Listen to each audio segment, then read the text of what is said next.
Morning दोस्तों, फिर से आपका एफ स्टडी सेंटर सॉल्यूशन में स्वागत है। आज हम लोग कक्षा 10 का विज्ञान भौतिकी पढ़ेंगे और पाठ फर्स्ट जिसका नाम है प्रकाश का परावर्तन, जो कि ये आपके 10th क्लास में बहुत ही वीवीआई चैप्टर है। इसमें से भी बहुत सारा क्वेश्चन आता है। हम लोग आज इस चैप्टर का पहला चैप्टर का 58 ऑब्जेक्टिव क्वेश्चन करेंगे, जो कि सब वीवीआई क्वेश्चन होगा। सब वीवीआई क्वेश्चन हर हाल में इसमें से आपको 2022 में टकराएगा तो टकराएगा क्वेश्चन। चलिए चलते हैं क्वेश्चन की तरफ। तो क्वेश्चन नंबर 1 क्या बोल रहा है कि गोलीय दर्पण के परावर्तन पृष्ठ के वृत्ताकार सीमा रेखा का व्यास कहलाता है। तो ऑप्शन ए मुख्य फोकस, ऑप्शन बी वक्रता त्रिज्या, ऑप्शन सी प्रधान अक्ष, ऑप्शन डी गोलीय दर्पण का द्वारक। तो आपको पता होना चाहिए इसका जो ऑप्शन हो जाएगा ऑप्शन नंबर डी। चलिए अगले क्वेश्चन की तरफ चलते हैं। क्वेश्चन नंबर 2 क्या बोल रहा है, देखिए बोल रहा है क्या कि दंत विशेषज्ञ जिस दर्पण का उपयोग मरीजों के दांतों का बड़ा प्रतिबिंब देखने के लिए करता है वो क्या है। पहला ऑप्शन ए समतल दर्पण, ऑप्शन बी अवतल दर्पण, ऑप्शन सी उत्तल दर्पण, ऑप्शन डी इनमें से सभी। तो ये इसका ऑप्शन हो जाएगा ऑप्शन बी, अवतल दर्पण की सहायता से दांत विशेषज्ञ इस्तेमाल करता है। चलिए अगले क्वेश्चन की तरफ चलते हैं। क्वेश्चन नंबर 3 देखिए क्वेश्चन क्या बोल रहा है, यदि किसी बिंब का प्रतिबिंब का आवर्धन ऋणात्मक हो तो उस प्रतिबिंब की प्रकृति क्या होगी। ऑप्शन ए वास्तविक और उल्टा, ऑप्शन बी वास्तविक और सीधा, ऑप्शन सी आभासी और सीधा, ऑप्शन डी आभासी और उल्टा। तो इसका आंसर हो जाएगा आंसर नंबर तीसरा का ए हो जाएगा, वास्तविक और उल्टा। ठीक है, यही होगा। चलिए अगले क्वेश्चन की तरफ चलते हैं। क्वेश्चन नंबर 4 फटाफट क्या बोल रहा है, निम्नलिखित में से कौन उत्तल दर्पण की फोकस दूरी जिसकी वक्रता त्रिज्या 32 सेंटीमीटर है। तो इसका आंसर हो जाएगा आपको आंसर सी हो जाएगा। कितना हो जाएगा, प्लस 16 सेंटीमीटर। अगले क्वेश्चन की तरफ चलते हैं, क्योंकि आधा हो जाता है एफ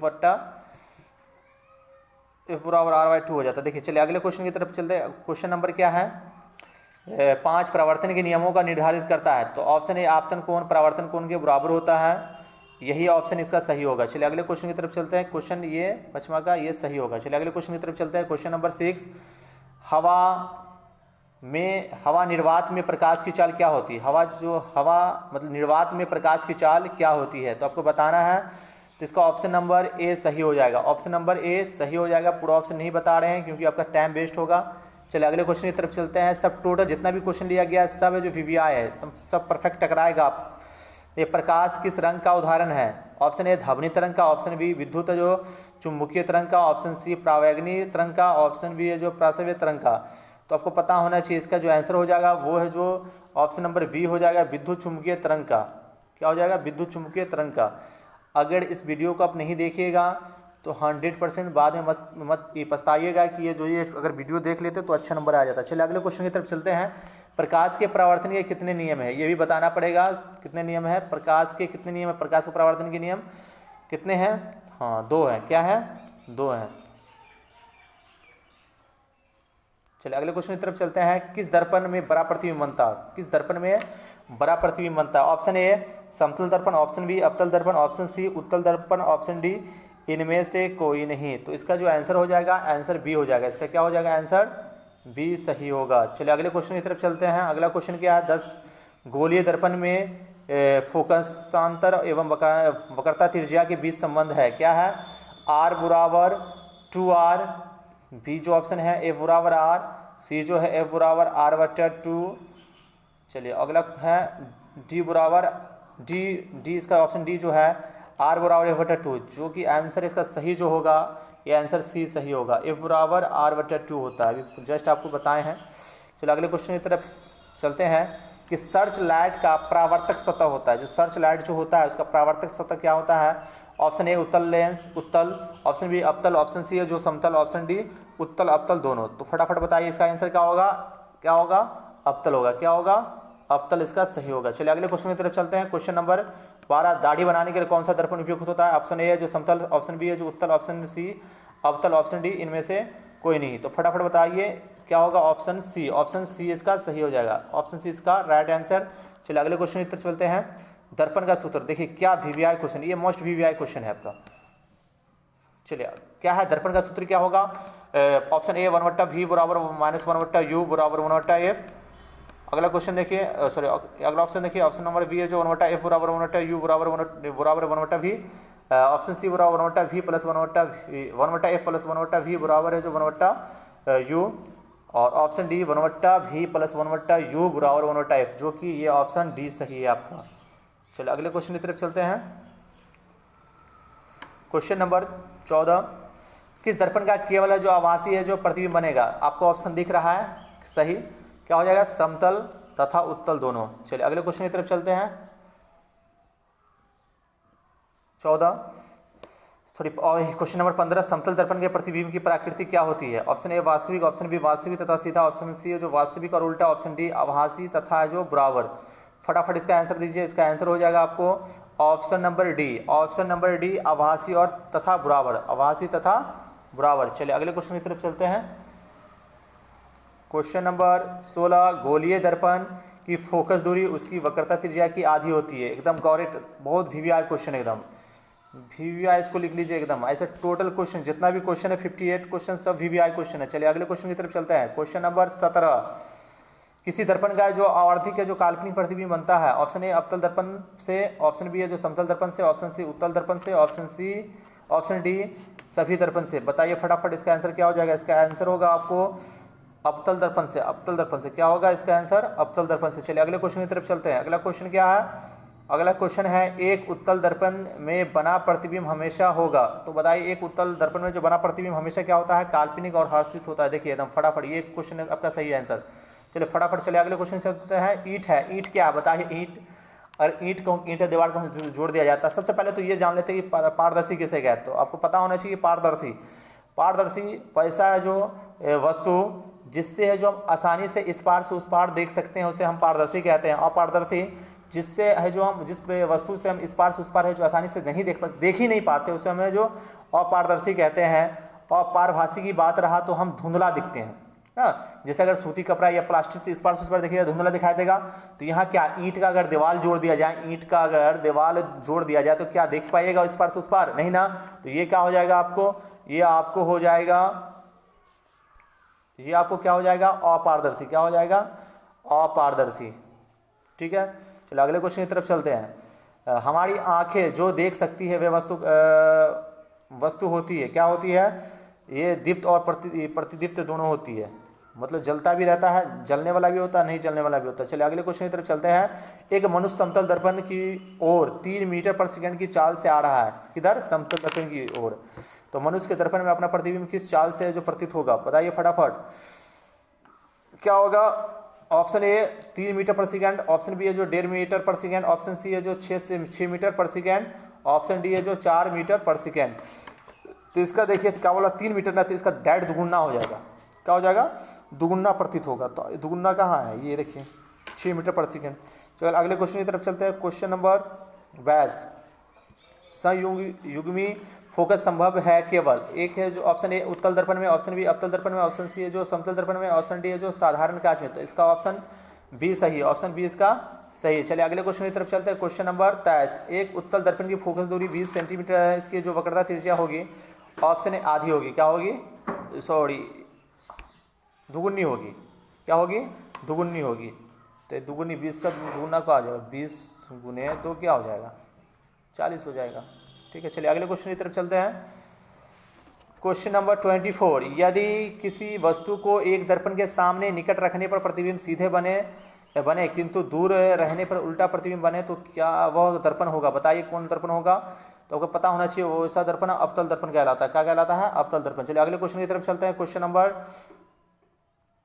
25, किसी दर्पण के सामने जो आप चाहे जितनी दूर पर खड़े हो आपका प्रतिबिंब सीधा ही बनता है, समतल दर्पण कहलाता है। बताइए अगर जो आपका दर्पण मतलब आपका जो पिक्चर है वो प्रतिबिंब पे एकदम सीधा बनेगा, चाहे जितना भी दूर रहे। तो इसका जो आंसर हो जाएगा समतल या उत्तल, ये दोनों पे क्या होता है, हमेशा क्या होगा, सीधा ही बनेगा प्रतिबिंब। चलिए अगले क्वेश्चन की तरफ चलते हैं। यदि किसी जो वस्तु का एक दर्पण से सम्मुख किसी भी दूरी पर रखने से उस वस्तु का प्रतिबिंब सदैव सीधा और छोटा बनता है, वह दर्पण कहलाता है। एकदम वीवीआई क्वेश्चन सब, एकदम लिख के ले लीजिए, एकदम वीवीआई क्वेश्चन ये सब। ये 26 का क्या हो जाएगा, 26 का बी हो जाएगा। चलिए अगले क्वेश्चन की तरफ चलते हैं। अगला क्वेश्चन है 27। उत्तल दर्पण के प्रतिबिंब सदैव हो, तो उत्तल दर्पण से प्रतिबिंब जो सदैव बनता है, कैसा बनता है उत्तल दर्पण से, तो इसका जो आंसर हो जाएगा, आंसर सी हो जाएगा, ध्रुव तथा फोकस के बीच में बनता है। कहाँ बनता है वो। चलिए अगले क्वेश्चन से तरफ चलते हैं। Question number 28। किसी वस्तु को हम तभी देख पाते हैं जब वस्तु प्रकाश को क्या करती है, परावर्तित करती है। क्या करती है, परावर्तित करती है। आपको पता होना चाहिए क्या करती है वो, जब तक नहीं अगर कोई वस्तु से अगर परावर्तित होकर हमारी आंखों पे प्रकाश आए तब तक नहीं उस वस्तु को हम देख पाते हैं। चलिए अगले क्वेश्चन की तरफ चलते हैं। Question number 29। किसी दर्पण का वास्तविक प्रतिबिंब नहीं बन सकता। कहाँ नहीं बन सकता, किस दर्पण पे नहीं बन सकता, आपको पता होना चाहिए। जो नहीं बन सकता वो समतल दर्पण पे वास्तविक प्रतिबिंब नहीं बन सकता। चलिए अगले क्वेश्चन की तरफ चलते हैं। क्वेश्चन नंबर 30 मतलब 30। चलिए अवतल दर्पण के फोकस से चलती किरण जो परावर्तन के बाद क्या होता है, क्या होता है, प्रधान अक्ष के समांतर हो जाता है। क्या होता है, प्रधान अक्ष के समांतर हो जाता है। चलिए अगले क्वेश्चन की तरफ चलते हैं। सब भी क्वेश्चन सब देखिए। 31। क्या समतल दर्पण से बना प्रतिबिंब को पर्दे पर उतारा जा सकता है। क्या क्वेश्चन है, देखिए क्वेश्चन नंबर, इसका आंसर जो हो जाएगा नहीं क्या होगा, नहीं उतारा जा सकता है। ठीक है, चलिए अगले क्वेश्चन की तरफ चलते हैं हम लोग। Question number 32। प्रकाश की एक किरण किसी समतल दर्पण पे 80 डिग्री का कोण बनाते हुए टकराती है तो उसका परावर्तन कोण होगा। क्या होगा, कोण होगा। तो आपको पता होना चाहिए इसका जो आंसर होगा वो 30 हो जाएगा। क्या होगा, 30 डिग्री। चलिए अगले क्वेश्चन की तरफ चलते हैं। और समतल दर्पण से किसी वस्तु का प्रतिबिंब, समतल दर्पण से किसी वस्तु का प्रतिबिंब क्या होगा, फटाफट बताइए। आभासी बनता है। क्या बनता है, समतल दर्पण पे प्रतिबिंब आभासी बनता है। चलिए अगले क्वेश्चन की तरफ चलते हैं। Question number 34। किसी वस्तु का अवतल दर्पण द्वारा बना प्रतिबिंब है जो आभासी तथा वस्तु के से बड़ा पाया जाता है, तो वस्तु की स्थिति कहाँ पे होनी चाहिए। क्या क्वेश्चन है, क्वेश्चन बहुत ही जानदार क्वेश्चन है और इसका जो आंसर होगा वो है जो दर्पण के ध्रुव तथा मुख्य फोकस के बीच, यही आपका ऑप्शन सही होगा। चलिए अगले क्वेश्चन की तरफ चलते हैं। Question number 35। निम्नलिखित में से किस दर्पण द्वारा किसी वस्तु का वास्तविक है जो प्रतिबिंब मिल सकता है, बताइए फटाफट। क्या होगा इसका आंसर सी होगा। इसका क्या होगा, दिख रहा है आपको, सी, अवतल दर्पण द्वारा। क्या होगा, अवतल दर्पण द्वारा। चलिए अगले क्वेश्चन की तरफ चलते हैं। Question number 36। उत्तल दर्पण द्वारा बना प्रतिबिंब होता है। ऑप्शन ए हमेशा सीधा और ऑप्शन बी हमेशा उल्टा होता है। ऑप्शन सी सीधा और उल्टा भी है। ऑप्शन डी इनमें सभी गलत है। तो इसका ऑप्शन आपको दिख रहा है, हमेशा सीधा होगा। उत्तल दर्पण से बना प्रतिबिंब हमेशा सीधा होगा। चलिए अगले क्वेश्चन की तरफ चलते हैं। Question number 37। क्या क्वेश्चन है, अवतल दर्पण में आवर्धन है जो काल्पनिक प्रतिबिंब बनाने के लिए वस्तु को कहाँ रखा जाता है, तो बताइए फटाफट क्वेश्चन। इसका आंसर जो हो जाएगा ऑप्शन नंबर बी, फोकस के अंदर। फटाफट है जो। चलिए अगले क्वेश्चन की तरफ चलते हैं। Question number 38। एक गोलीय दर्पण द्वारा बने प्रतिबिंब का आवर्धन है जो ऋणात्मक हो तो प्राप्त प्रतिबिंब क्या कहलाएगा, बताइए। 38 का क्या हो जाएगा, 38 का आपको उल्टा होगा। क्या हो जाएगा, उल्टा हो जाएगा। अगले क्वेश्चन की तरफ चलते हैं। अगला क्वेश्चन है साइड मिरर के रूप में उपयोग होता है उत्तल लेंस। क्या होता है, उत्तल लेंस। चलिए अगले क्वेश्चन की तरफ चलते हैं। अगला क्वेश्चन है सोलर कुकर में व्यवहार किया जाता है। सोलर कुकर में व्यवहार किस दर्पण का किया जाता है, तो आपको पता होना चाहिए कि उत्तल दर्पण में अवतल दर्पण का व्यवहार किया जाता है। चलिए अगले क्वेश्चन की तरफ चलते हैं। 41। सर्च लाइट का परावर्तक है जो सतह होता है, अभी फटाफट बताएं आपको क्या होता है, अवतल होता है। क्या होता है, अवतल होता है। चलिए अगले क्वेश्चन की तरफ चलते हैं। Question number 42। प्रकाश की किरणें गमन करती है सीधी रेखा में। कहाँ करती है, एकदम सीधी रेखा में हमेशा गमन करती है। चलिए अगले क्वेश्चन की तरफ चलते हैं। Question number 43। प्रकाश तरंग उदाहरण है ध्वनि तरंगे का, विद्युत चुंबकीय तरंग का, ऑप्शन सी जो है परावैगनी तरंग का, ऑप्शन डी जो है प्राश्रव्य तरंग का। तो आपको फटाफट याद होना चाहिए कि ऑप्शन जो बी एकदम सही होगा, विद्युतीय चुंबकीय तरंग का। चलिए अगले क्वेश्चन की तरफ चलते हैं। काल्पनिक प्रतिबिंब है जो हमेशा क्या होता है, काल्पनिक प्रतिबिंब जो हमेशा क्या होता है, वो हमेशा सीधा होता है। क्या होता है, एकदम हमेशा सीधा होता है। चलिए अगले क्वेश्चन की तरफ चलते हैं। Question number 45। क्या होता है, 45। समतल दर्पण में प्रतिबिंब का आवर्धन होता है। समतल दर्पण में प्रतिबिंब का जो आवर्धन होता है वो क्या होता है बताइए फटाफट। तो इसका क्या हो जाता है, 1 के बराबर होता है, 1 के बराबर होता है। चलिए अगले क्वेश्चन की तरफ चलते हैं। क्वेश्चन नंबर 46 उत्तल दर्पण में परावर्तक के जो सतह पर जो लंबत ये गिरती किरण फोकस पर क्या होती है, आपको आंसर दिख रहा है, ऑप्शन दिख रहा है, अपसारित हो तो लगती हो। चलो अगले क्वेश्चन की तरफ चलते हैं। 47 गोलीय दर्पण में परावर्तन के नियम का पालन, गोलीय दर्पण में परावर्तन का पालन क्या होता है, क्या होता है, पालन होता है, क्या होता है। चलिए अगले क्वेश्चन की तरफ चलते हैं। क्वेश्चन नंबर 48 गोलीय दर्पण में धुरियों को सदा किस सापेक्ष मापते हैं, बताइए तो क्या, ध्रुवों से, कहां से, ध्रुव से जो मापते हैं। चलिए अगले क्वेश्चन की तरफ चलते हैं।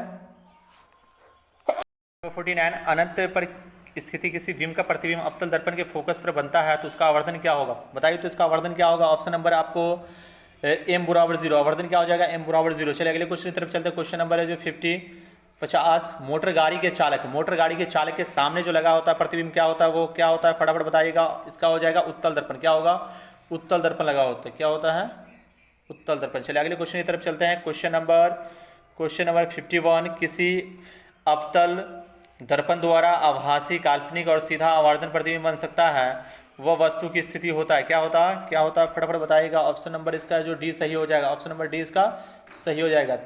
ठीक है, फटाफट बिना टाइम वेस्ट किए हुए जो चलते अगले क्वेश्चन की तरफ चलते हैं।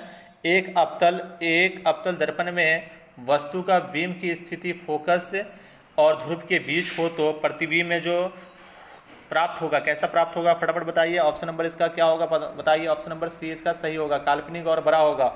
चलो अगले क्वेश्चन की तरफ चलते हैं। क्वेश्चन नंबर 53 अवतल दर्पण की फोकस दूरी उसकी वक्रता त्रिज्या की क्या होती है, आधी होती है, क्या होती है, आधी होती है। ऑप्शन नंबर बी इसका सही होगा। चलिए अगले क्वेश्चन की तरफ चलते हैं। 54 तो आपको 54 दिख रहा है, कहाँ पर स्थित होने से जो वस्तु का प्रतिबिंब अवतल दर्पण के फोकस पर बनता है, कहाँ पे स्थित होने पर जो वस्तु का प्रतिबिंब अवतल दर्पण पे के फोकस पे बनता है, तो फटाफट बताइए कहाँ पर बनेगा, वो आपको अनंत पे बनेगा, कहाँ बनेगा, अनंत पे बनेगा, कहाँ बनेगा, अनंत पे। चलिए अगले क्वेश्चन की तरफ चलते हैं। 55 निम्नलिखित में से किस के द्वारा एक बिंदु स्रोत से समांतर किरण पुंज मिल सकता है, तो बताइए। ऑप्शन ए जो है अवतल दर्पण है, ऑप्शन बी जो कि ऑप्शन आपको दिख रहा है सही, अवतल दर्पण।